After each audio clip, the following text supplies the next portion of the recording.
All right, I got a little weekly wrap up where we talk about the paper traders. What are the paper traders thinking about what happened this week and what are they looking for next week? This is going to be directed at people who are not paper traders so much, but just want to know a little bit more about what other people are thinking. So here we have a weekly chart. This last month has been a pretty big deal, coming out of a bottoming trend. We came through and we got to a new high from several months ago. This got a lot of people excited, um, both in the paper markets as well as physical markets.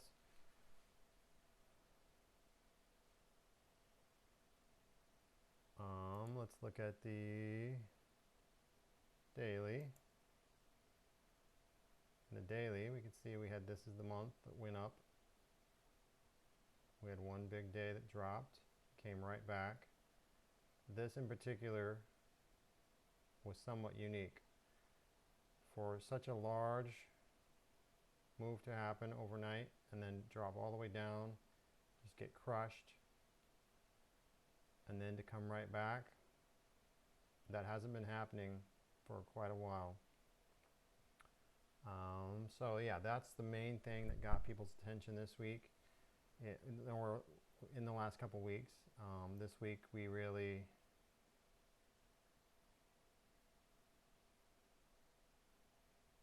bounced around a little bit, but this is leaving a lot of people not sure where this goes next, and I can't give you that information, but what I will do is go back to the weekly chart and we'll just talk about what paper traders are going to be looking for.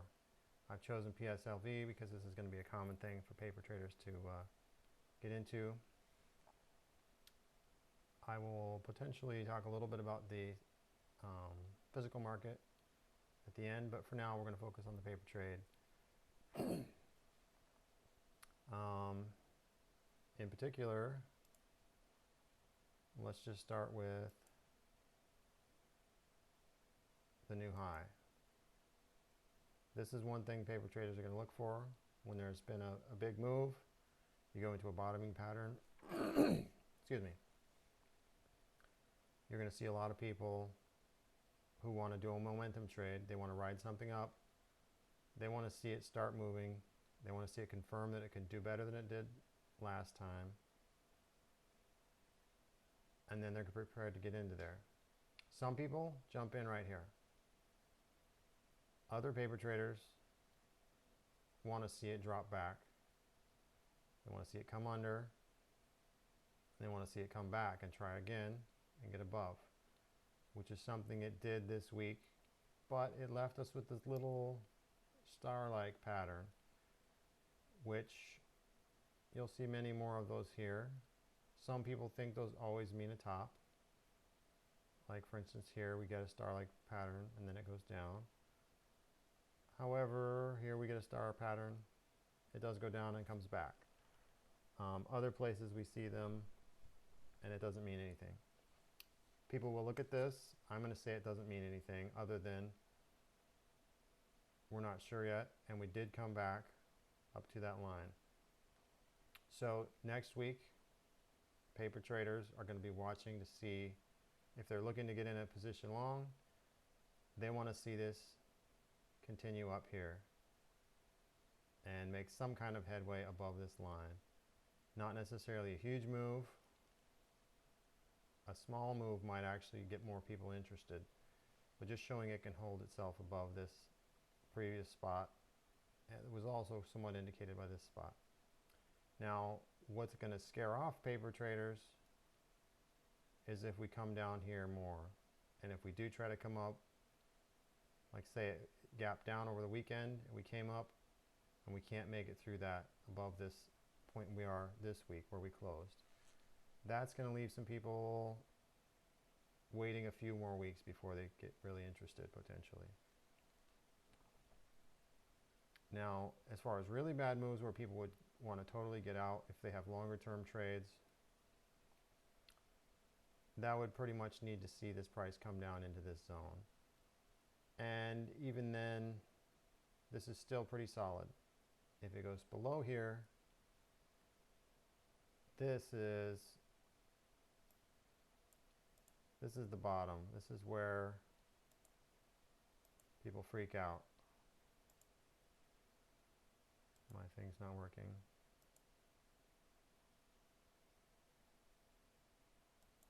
If the price goes below here, people get really scared, throw in the towel, want to quit.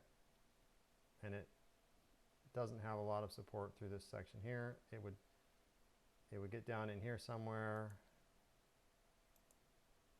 and then likely get some attention from paper traders. They would start to think this looks interesting again here if it went below here, but even if it went below here, going below there, a lot of paper traders will bail out. They're just afraid it's going to go all the way to there, and maybe even all the way to there. And they'd rather get out, get back in down here at some future point, which could be months away. So that's the biggest part of what the paper traders are looking at.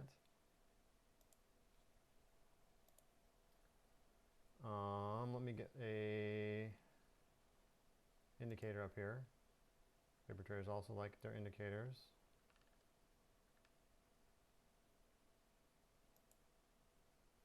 There's our average. So this shows how, when we're going up, price stays above this average. The average is just following the price. It's nothing magical. But then when you're going down, you tend to be stuck below it. When you finally get back above it, prices are going up. It's a way of just indicating which direction the move is going, just in case you're not catching on. Like something like this where it's choppy, you can say, well, we're more or less above, so maybe I'll stick with it. And then you would have ridden it higher. Here it's choppy, but you're under it, so you wait until you get back above. That's the technique that a lot of paper traders are going to be using. On this chart, this is a good thing. The fact that even though we had a big down week for part of the week, we never dropped below this blue moving average. So if we continue to stay up above that, that's positive in the mind of the paper traders. So that's also something to take a notice of if you're looking at overall sentiment. Now, just having said all that, I'll eliminate some of this stuff. Now, what the paper traders are not mostly aware of is what's been happening in the physical market. So if I go back to the daily, so in the physical market, back around here, when this big move happened, we started to see a little bit of increase in the premiums over spot for physical. Then as the last several days have gone by, that's increased. We got all the way up here. At this point, we have physical silver coin and bullion, mainly American Eagles, going for around $40 per ounce, with including the fees on top of spot. That's very significant when the price was at maybe $27 spot. Now this whole move happened down, but with the spot dropping, the prices out the door for physical metal have not dropped at all in some cases, or moderately So the prices are still more or less up here by comparison for the physical. Though obviously this is PSLV, there's nothing physical. Well, they have physical in the vault, but you don't handle it.